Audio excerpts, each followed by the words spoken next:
So many thanks to Laura Vasilio for inviting me to this conference, and I apologize for not being able to be with you today in Iaşi. I hope it will be for a next time, and I hope that what I tell you will be useful for your conference.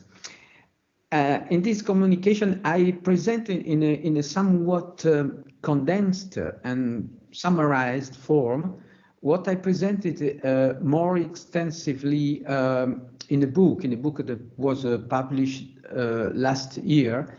The title is The Normativity of Musical Works. This you can see, I think. Yes.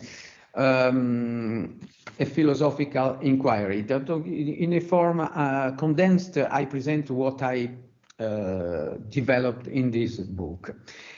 So, as it is well known, the problem of the identity of musical works has undergone considerable development in analytical aesthetics since a famous germinal book by American philosopher Nelson Goodman. This book, The Languages of Art, was first English edition, dates to the late 60s. It may be recalled, however, that a few decades earlier, this same issue was first raised by another philosopher, a Polish philosopher, Roman Ingarden, who since the late 20s has intended to reflect on the question of the identity of musical works in historical time. The reason for that, but it's simple to recall the reason, I think. A musical work does not seem to be an object like any other. In a sense, it could be said that it is not even an object, since it is generally presented as a process or an event that turns over time. The performance, which we may call performance or interpretation, as the case may be, or, since recording has existed, audio playback, analog or digital. So the question, what does a musical work consist of exactly? Does a musical work coincide with the score, or does it coincide with its performance? If we take the first hypothesis, the problem is that a score is a set of instructions necessary, of course, to generate a sound object, but does not coincide with such an object. This is what was observed by Roman Ingarden at first. How can we say that a musical work is a set of graphic signs that have nothing to do with the sounds that they are supposed to designate? So if you take the second hypothesis, a musical work as a performance, how can there be multiple performances, multiple copies of the same work? How it is possible for the same work to be in different places at the same time? It is really the same work, one could ask. So that was what Ingarden has answered in the 20, and then in a reflection that was last for many decades, in fact, because it was published in the 60s, his book.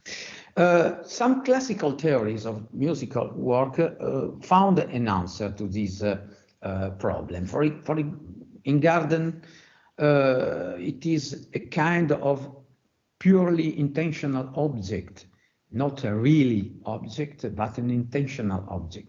For Nelson Goodman, a compliance class in a symbolic system. For Peter Kivy and Julian Dodd, in a Platonic perspective, is an abstract type.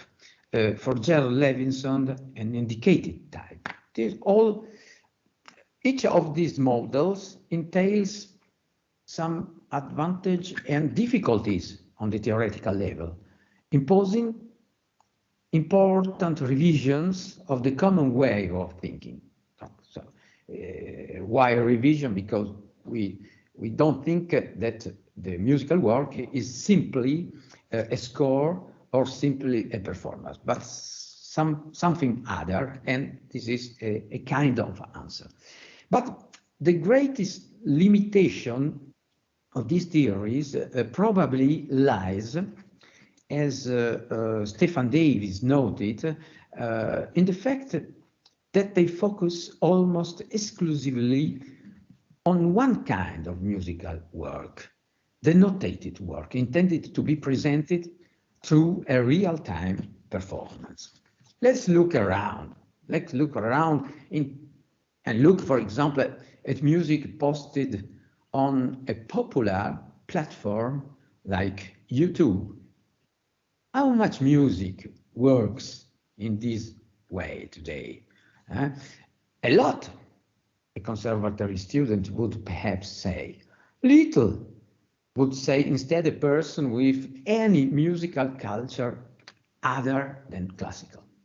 Let us use this level in the broad and generic sense that common parlance recognize it.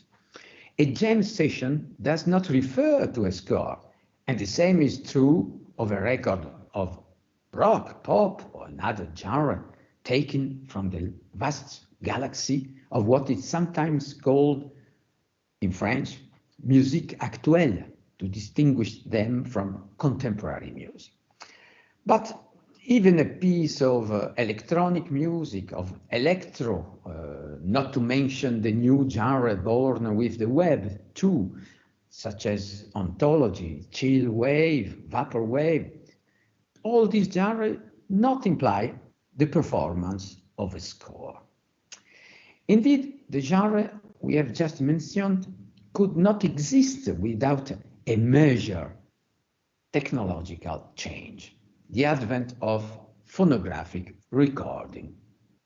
With the invention of phonograph, you see in the center of this slide, a phonograph, and then the development of a recording system up to the great recording device that is the web, we see a new phenomenon.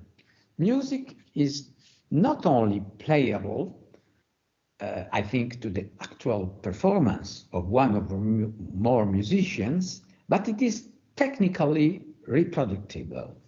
Mechanical reproducibility, the focus of a seminal essay by Walter Benjamin, not only concerns the visual arts, especially painting, photography, and film, movie, but also music, which was also present in that essay by Benjamin, but in a somewhat marginal extent.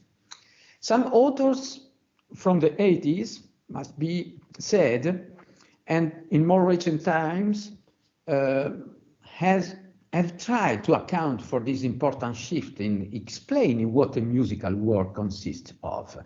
This is, for example, a famous book by Ivan Eisenberg and Theodor Graczyk in the 80s, but these books, more recent books by Stephen Davis and Roger Puivet, as a kind of answer to explain what a musical work consists of in this case, when you are in presence of a recording, not of a musician, a real musician.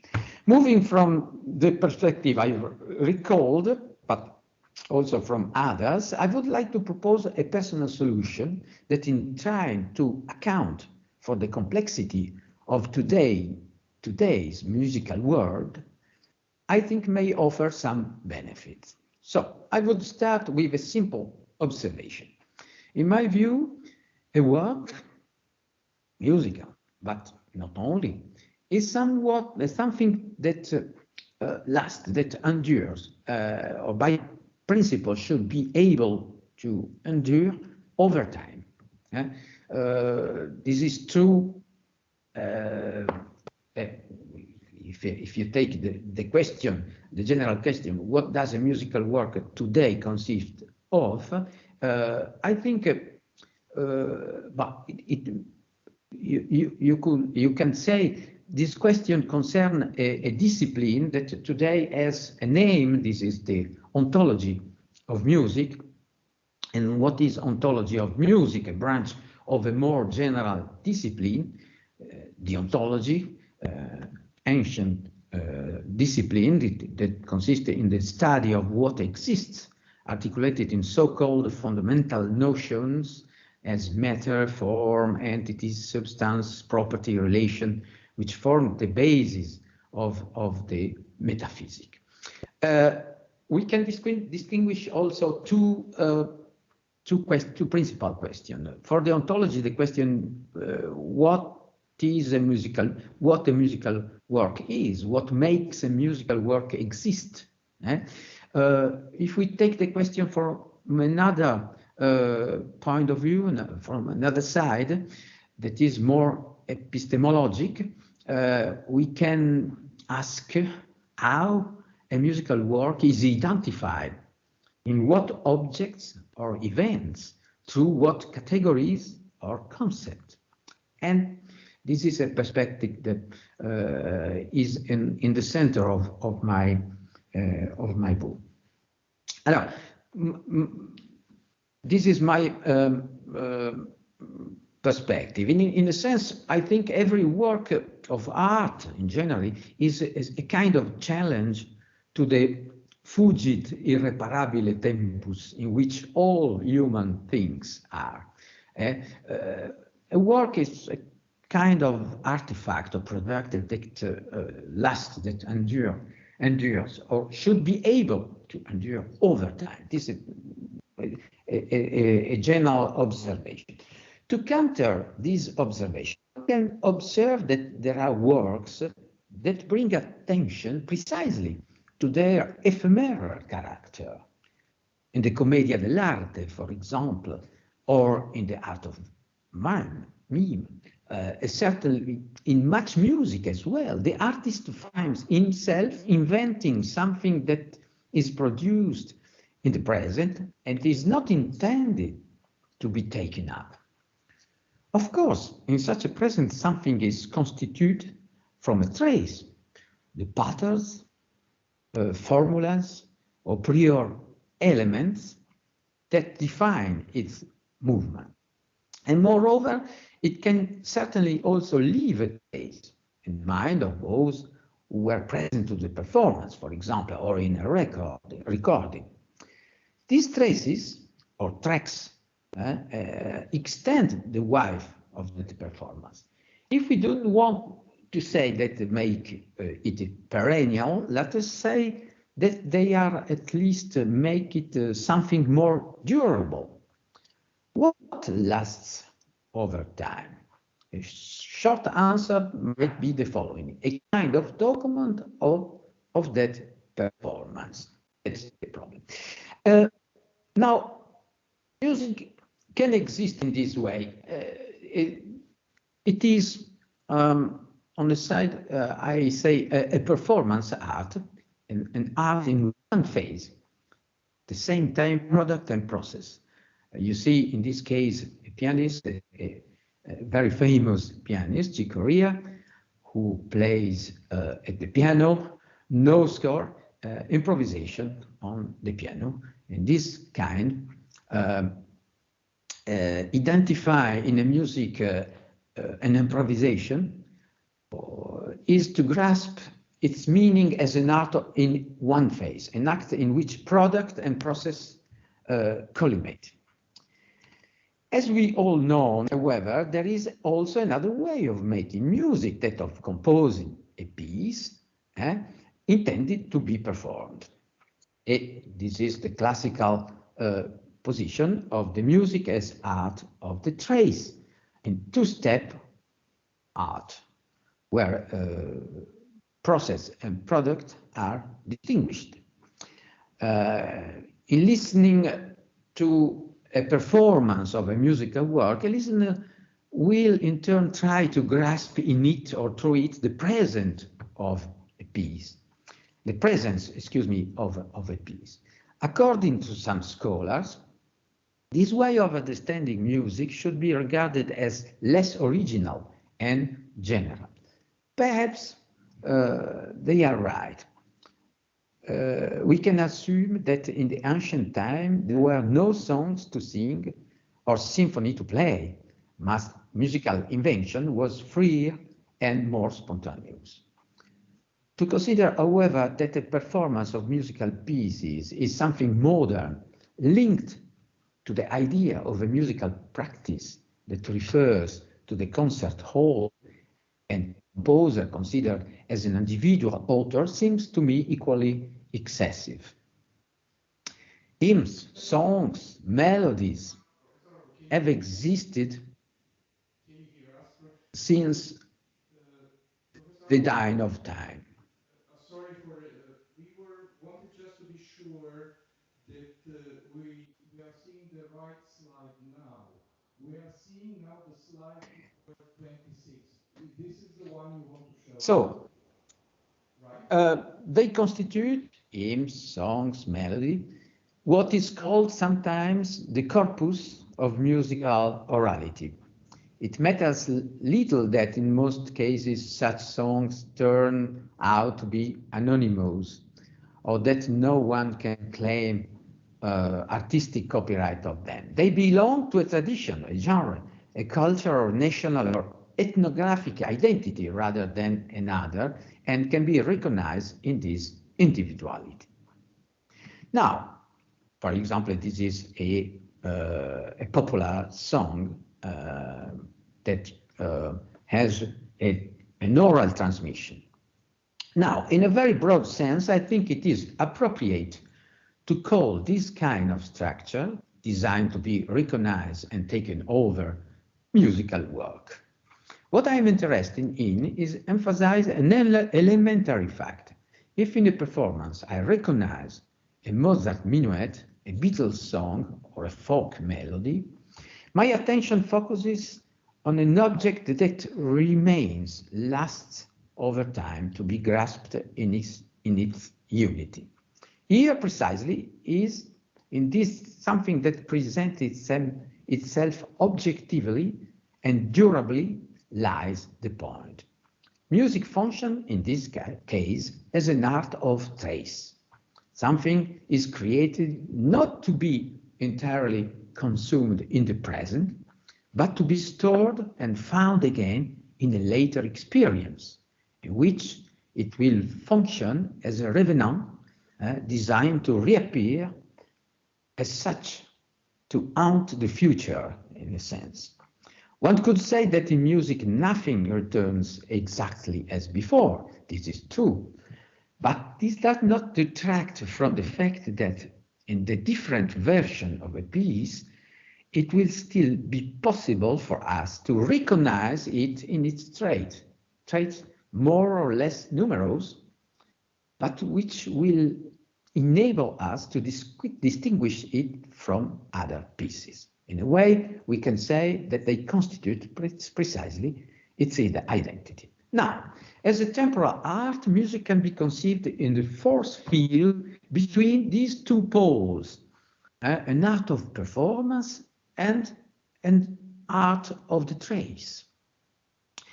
The expression art of the trace is not meant to exclude performance practice, of course. Rather, it implies recognizing performance as having a categorically well-defined meaning, not as an act that is aesthetically worthwhile in itself, but rather something that is worthwhile as an interpretation of a prior trace. To put it in another way, works and improvisation both consist of traces, but they have different values. The fact, moreover, that they are based on traces indicates to us that their nature is not primarily that of a physical object, that was the good slides, yes, nor that of an ideal object, nor that of a purely intentional object, but that of a social object. Now, how is a social object properly constituted? According to Maurizio Ferraris, essentially by some kind of inscription or registration. Put differently, a social object, for example, a credit card, a bus ticket, a birth certificate, cannot exist without some kind of registration. If we return to our case, music, one could ask, this is the case, in what consists a musical work as social object? What causes sound structure to exist or make possible the existence of sound structure that we call works or composition? And the answer is a trace to which a normative value is attributed. This observation can be developed in this way. How many ways of fixing the trace do we have in music? I think there are three main ways. Of course, some form of registration is needed. We have to observe the way in which the trace is established, and our epistemological question, how to correctly identify a musical work, can thus be answered. This is the three ways, I think, that are clearly the way in which the trace is fixed in the case of music. Orality, the first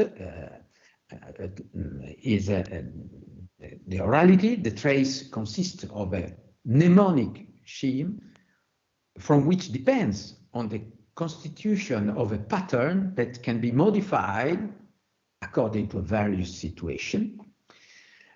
We shall speak in this case of oral works. In the center, you have another case. The trace is fixed in a notation, a more binding adaptation of the letter from the former becomes necessary.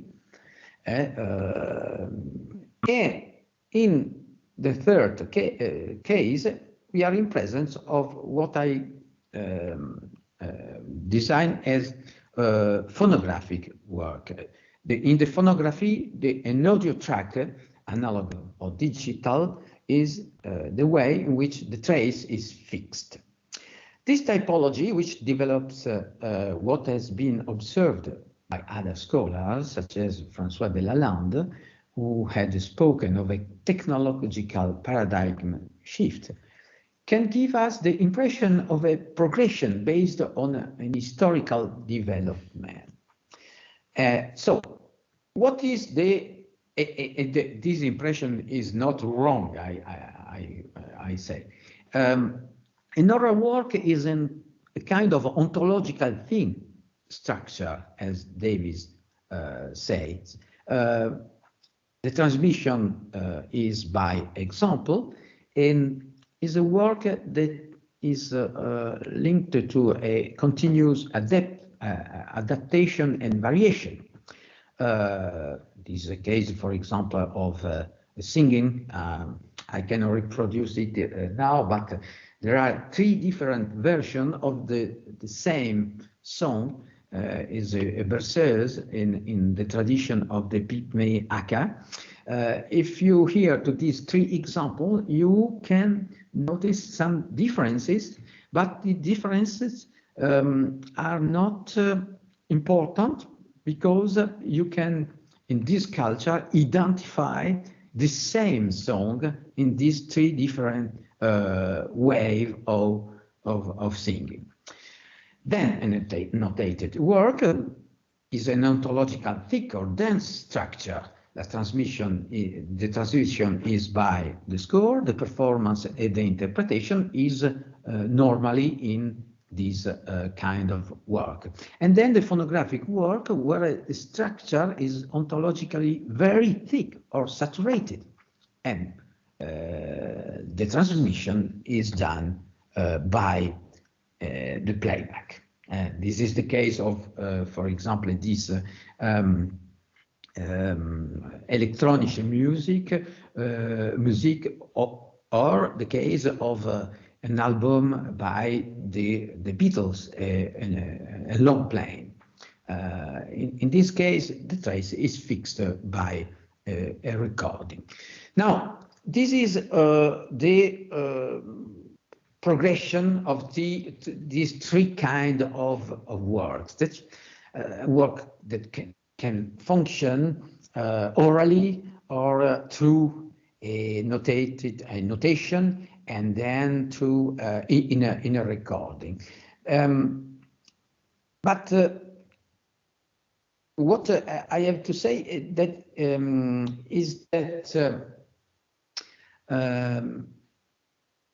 this linearity should not be misunderstood. Each mode of working, in fact, is not exclusive. Rather than replacing the previous one, it overlaps with it. In other words, works with oral functioning continue to exist even after the advent of notation and recording. Think of the heritage of musical oralities, from dances to folk songs, the subject of reworkings, transcriptions, and so on. But also of certain aspects of a notated work that may remain linked to an oral transmission. A mazurka by Chopin, for example, demands an high amount of deviation from the written sign that depend on the example. It is a kind of oral transmission. So I think we can depict this progression and persistence in this way with this representation of the three kinds of musical work. We have here a strategy to answer the question of how we can identify a musical work. The way is to identify, the way it is identify how we fix the trace in the context of the origin of the artifact. And this is this way of fixing the trace enable us to recovery ensures a specific normativity. So, for example, an oral song may come as that could be today an oral tradition song can reach us through a recording or a transcription, of course.